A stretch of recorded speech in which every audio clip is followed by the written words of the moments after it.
আসসালামু আলাইকুম। New commerce কোচিংয়ের পক্ষ থেকে আমি নাজমুল হাসান শরীফ সবাইকে জানাই আন্তরিক শুভেচ্ছা এবং অভিনন্দন।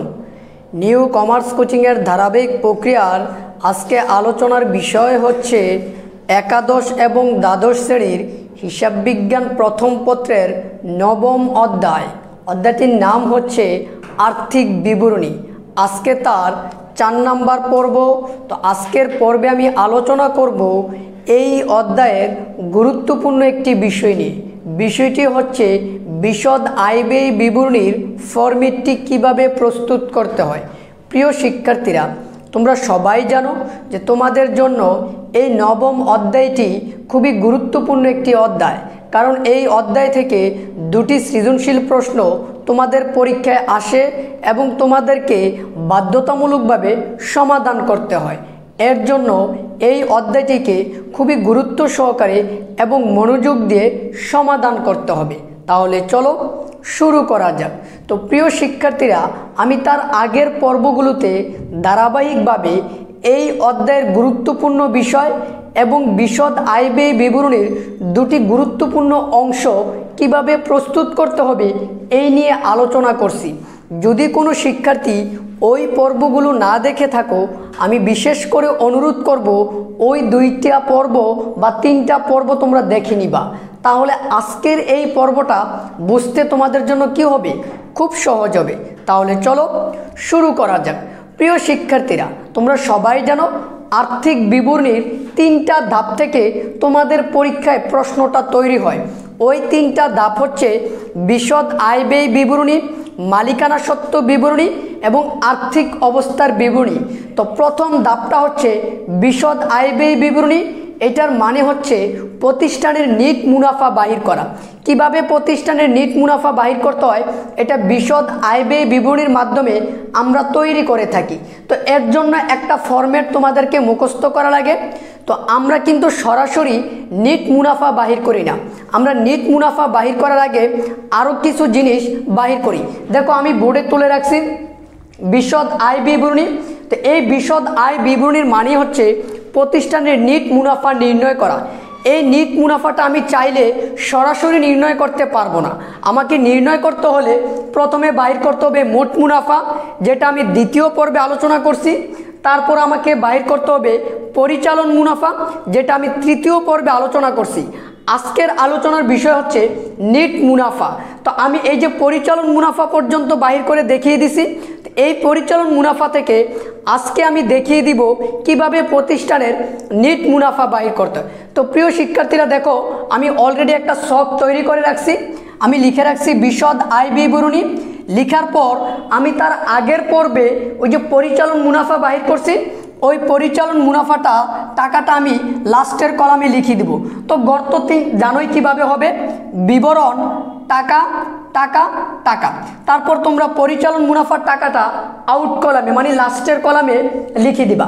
এবার এই পরিচালন মুনাফার সাথে প্রতিষ্ঠানের অপরিচালন আয়গুলো, আমি আবারও বলি, প্রতিষ্ঠানের অপরিচালন আয় বা অন্যান্য যত প্রকার আয় আছে সবগুলো আয়কে একসাথে লিখতে হবে।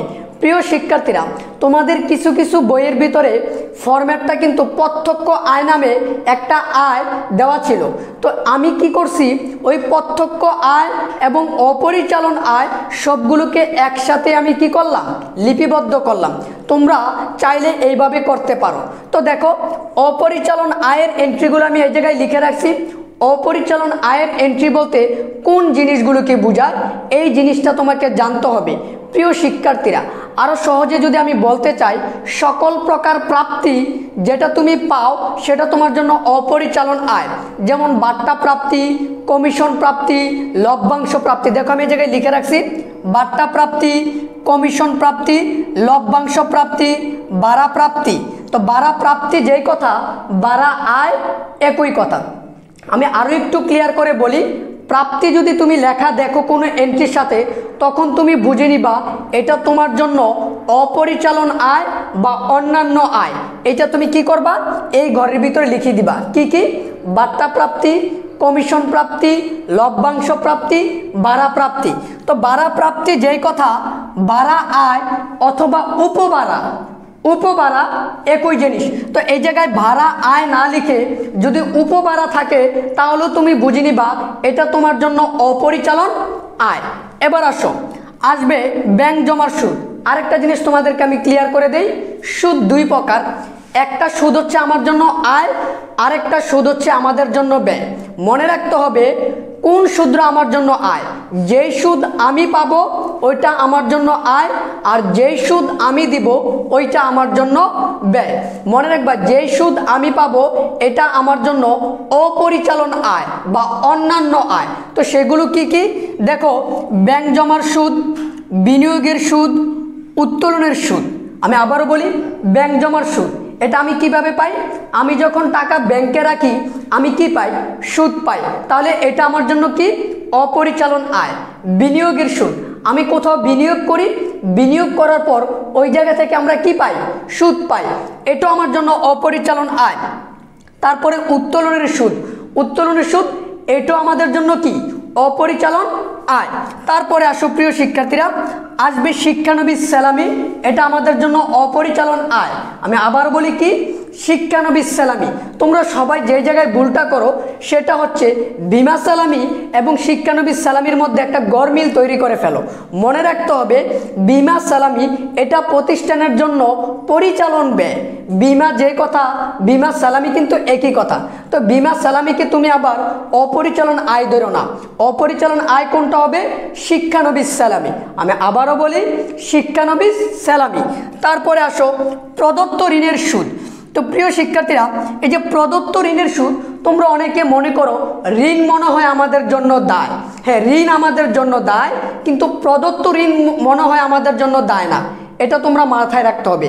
প্রদত্ত ঋণ, যেই ঋণটা আমরা দেই, তো আমি যদি কোনো ব্যক্তিকে ঋণ দিয়ে থাকি তাহলে এটা কি আমার জন্য দায়, আমার জন্য দায় তো সেইটাই হবে যেটা আমি অন্যের কাছ থেকে ঋণ নিব।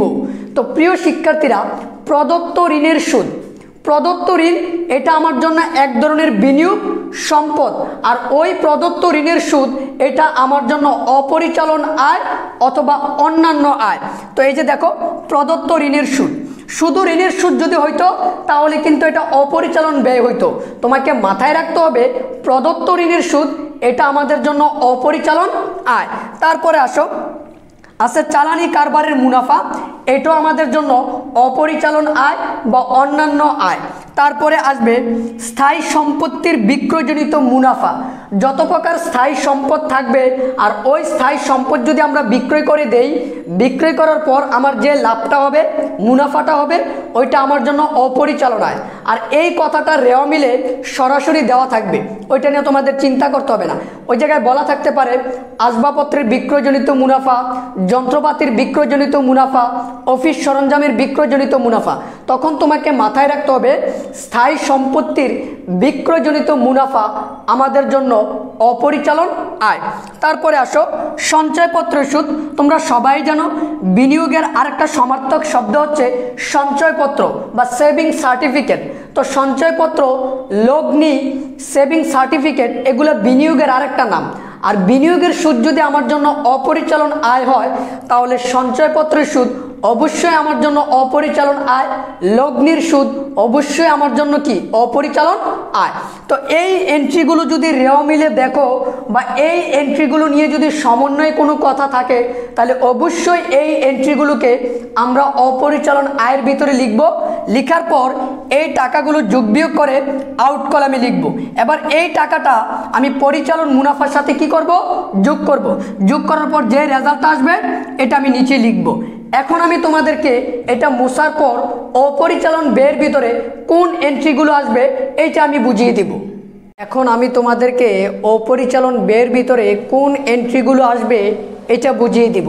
তো প্রিয় শিক্ষার্থীরা, আমরা পরিচালন মুনাফার সাথে একটু আগেই অপরিচালন আয় বা অন্যান্য আয় বলতে যেই এন্ট্রিগুলো ছিল ওই এন্ট্রিগুলো নিয়ে আলোচনা করছি। তো ওই অপরিচালন আয়ের টাকাটা আমরা কি করছি, পরিচালন মুনাফার সাথে যোগ করছি। যোগ করার পর যেই টাকাটা আসছে এটা তো এই জায়গায় থাকবে। তারপর এই টাকা থেকে আমরা বাদ দিব অপরিচালন ব্যয়। তো অপরিচালন ব্যয় যেই কথা, অন্যান্য ব্যয় একই কথা। তো তুমি যদি অপরিচালন আয়ের এন্ট্রিগুলো জানো তাহলে অপরিচালন ব্যয়ের এন্ট্রিগুলো খুব সহজেই বুঝতে পারবা। প্রিয় শিক্ষার্থীরা দেখো, অপরিচালন ব্যয়ের ভিতরে কি আসবে? আসবে মূলধনের সুদ। মনে রাখবা, মূলধনের সুদ কোথায় আসবে? অপরিচালন ব্যয়ের ভিতরে আসবে। আর উত্তোলনের সুদ অপরিচালন আয়ের ভিতরে যাবে। এটা তোমরা সহজেই মনে রাখতে পারবা। তো মূলধনের সুদ কোথায় বসবে? অপরিচালন ব্যয় অথবা অন্যান্য ব্যয়। তো এই মূলধনের সুদ এটা যেই জায়গায় বলা থাকুক না কেন, যদি এই এন্ট্রিটা রেওয়া মিলে দেওয়া থাকে তাহলেও আসবো। যদি মূলধনের উপরে সমন্বয়ে সুদ ধরতে বলে তাহলেও এই মূলধনের সুদরা অপরিচালন ব্যয়ের ভিতরে বসবে। আসবে ঋণের সুদ। এখন মনে রাখবা, যে সুদরা আমরা দিব, মানে আমাদের প্রতিষ্ঠান থেকে যেই সুদগুলো দেওয়া হবে ওই সুদ হচ্ছে আমাদের জন্য অপরিচালন ব্যয়। একটু আগে আমি বলছি যেই সুদ আমরা পাবো ওইটা আমাদের জন্য অপরিচালন আয়, আর যেই সুদ আমরা দিব এটা আমাদের জন্য কি? অপরিচালন ব্যয়। তো দেখো, ঋণের সুদ, এই ঋণের সুদ কিন্তু আমাদেরকে দিতে হবে। আমরা যদি কোনো ব্যক্তির কাছ থেকে ঋণ আনি বা প্রতিষ্ঠানের কাছ থেকে বা ব্যাংকের কাছ থেকে যখন আমরা ঋণ আনবো তখন অবশ্যই আমরা তাদেরকে কি দিব? সুদ দিব।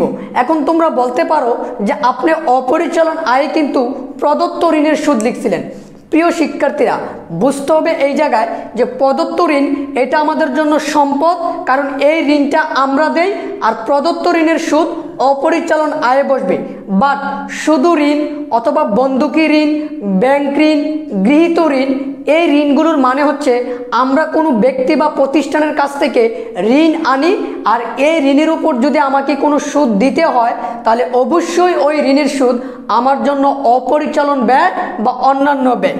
তারপরে আসবে ব্যাংক জমা অতিরিক্তের সুদ। আমি ব্যাংক থেকে যখন বেশি টাকা তুলে ফেলবো তখন অবশ্যই আমি ব্যাংকের কি দিতে হবে? সুদ দিতে হবে। তাহলে ব্যাংক জমার সুদ না, কিন্তু ব্যাংক জমার সুদ আমাদের জন্য আয়, অপরিচালন। বাট ব্যাংক জমা অতিরিক্তের সুদ এটা আমাদের জন্য অপরিচালন ব্যয়। তারপরে আছে শিক্ষানবিশ ভাতা। একটু আগে ছিল শিক্ষানবিশ স্যালামি। মনে রাখতে হবে, শিক্ষানবিশ স্যালামি এটা আমাদের জন্য অপরিচালন আয়, আর শিক্ষানবিশ ভাতা, প্রশিক্ষণ ভাতা এটা আমাদের জন্য অপরিচালন ব্যয়। মানে মাথায় রাখতে হবে, শিক্ষানবিশ ভাতা, প্রশিক্ষণ ভাতা। দেখো আমি লিখে রাখছি। তারপরে স্থায়ী সম্পত্তির বিক্রয়জনিত ক্ষতি।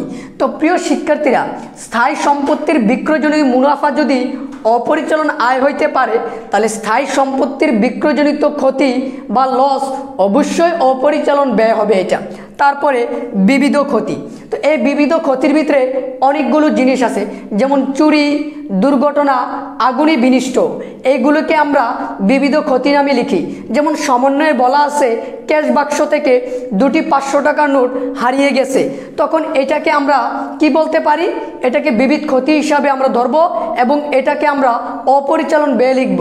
অথবা আগুনে বিনষ্ট, এরকম যেই এন্ট্রিগুলো থাকবে, হ্যাঁ, তখন এগুলোকে আমরা বিবিধ ক্ষতি নামে লিখব। লিখার পর এই সবগুলো টাকা এই জায়গায় যোগ করব। যোগ করার পর এটা আমরা আউট কলামে নিব। নেওয়ার পর এই টাকা থেকে এটা আমরা বিয়োগ করব। বিয়োগ করার পর যেটা আসবে সেটাই হচ্ছে আমাদের সেই কাঙ্ক্ষিত বিশদ আয় ব্যয় বিবরণীর নিট মুনাফা। তো প্রিয় শিক্ষার্থীরা দেখো, আমি নিট মুনাফাটা কিভাবে বাহির করলাম। এই নিট মুনাফা বাহির করার জন্য আমি প্রথমে বাহির করছি মোট মুনাফা, তারপরে বাহির করছি পরিচালন মুনাফা, তারপরে বাহির করছি নিট মুনাফা। তো প্রিয় শিক্ষার্থীরা, এই বিশদ আয় ব্যয় বিবরণীটা যদি তুমি ভালো করে পারো তাহলে তুমি মোটামুটি বাকি যে দুইটা পর্ব, মানে দুইটা ধাপ আছে, মালিকানা সত্ত্ব বিবরণী এবং আর্থিক অবস্থার বিবরণী, অবশ্যই তুমি সেটা পারবা। আমি এই জায়গায় আরও একটা গুরুত্বপূর্ণ বিষয় তোমাদেরকে বলে দেই। যেমন দেখো প্রিয় শিক্ষার্থীরা, মনে করো রেওয়া মিলের ভিতরে লেখা আছে বিনিয়োগ। একটু ভালো করে খেয়াল করবা, রেওয়া মিলের ভিতরে লেখা আছে বিনিয়োগ, তার সাথে লেখা আছে মনে করো 10%, এবং রেওয়া মিলের ভিতরে আছে ঋণ, তার সাথে লেখা আছে মনে করো 7% অথবা 5%, এরকম কোনো একটা পার্সেন্ট লেখা আছে। তখন তোমাদেরকে মনে রাখতে হবে এই যে বিনিয়োগের সাথে পার্সেন্ট দেওয়া, এই যে ঋণের সাথে পার্সেন্ট দেওয়া, এই পার্সেন্টগুলো থাকার কারণে তাদের উপরে সুদ ধার্য করতে হবে। আর তাদের সুদগুলোই কিন্তু কি কিছু যাবে অপরিচালন আয়ে, কিছু যাবে অপরিচালন ব্যয়। যেমন বিনিয়োগের সুদ, এই যে বিনিয়োগের সাথে পার্সেন্ট দেওয়া, তো বিনিয়োগের যে টাকাটা থাকবে ওই টাকার উপরে তোমাকে পার্সেন্ট ধরতে হবে। তারপরে ঋণের যে টাকাটা থাকবে ওই টাকার উপরে রেওয়া মিলের ভিতরে এই সংখ্যাটার সাথে যে পার্সেন্টটা দেওয়া থাকবে এই পার্সেন্টটা ধরতে হবে। ধরার পর যেই টাকাটা আসবে এটাই হচ্ছে তাদের সুদ। আর এই সুদগুলো বিভিন্ন জায়গায় মানে অপরিচালন আয়ও যাবে, ব্যয়ও যাবে। এখন তোমাকে বুঝতে হবে যে কোন সুদরা কোথায় বসবে। যেমন বিনিয়োগের সুদ এটা যাবে অপরিচালন আয়ে, আর ঋণের সুদ এটা যাবে অপরিচালন ব্যয়। এইভাবে তোমাদেরকে বুঝে নিতে হবে। তো প্রিয় শিক্ষার্থীরা, যদি বিশদ আয় ব্যয় বিবরণীর ফুল ফরম্যাটটা তুমি পারো তাহলে পরীক্ষায় যে সৃজনশীলগুলো আসবে মোটামুটি তার 60% তুমি বুঝে গেছো মনে করতে পারো, তাহলে তুমি সমাধান করতে পারবা। তো প্রিয় শিক্ষার্থীরা, আমি ধাপে ধাপে বাকি যে পর্বগুলো আছে সেগুলো আমি অবশ্যই দেওয়ার চেষ্টা করব তাড়াতাড়ি। আমি পরবর্তী যে পর্বটা ওই পর্বে আমি মালিকানা সত্ত্ব বিবরণ নিয়ে আলোচনা করব। তো প্রিয় শিক্ষার্থীরা, আজকে যে বিষয়টা নিয়ে আমি আলোচনা করলাম, যদি কোনো শিক্ষার্থীর সমস্যা থাকে বা তোমাদের যদি কোনো জানার থাকে অবশ্যই তোমাদের মন্তব্যগুলো আমার কমেন্ট বক্সে জানাবে। আর এই ভিডিওটি যদি তোমাদের একটু উপকারে আসে অবশ্যই ভিডিও শেষে একটি লাইক, কমেন্ট এবং শেয়ার করতে হবে বন্ধুদের মাঝে। যারা সাবস্ক্রাইব করছো তাদেরকে অসংখ্য ধন্যবাদ। যারা করো নাই, যদি তোমাদের প্রয়োজন মনে হয় তাহলে চ্যানেলটি সাবস্ক্রাইব করে পাশে থাকবে। ভালো থাকো, সুস্থ থাকো। আসসালামু আলাইকুম।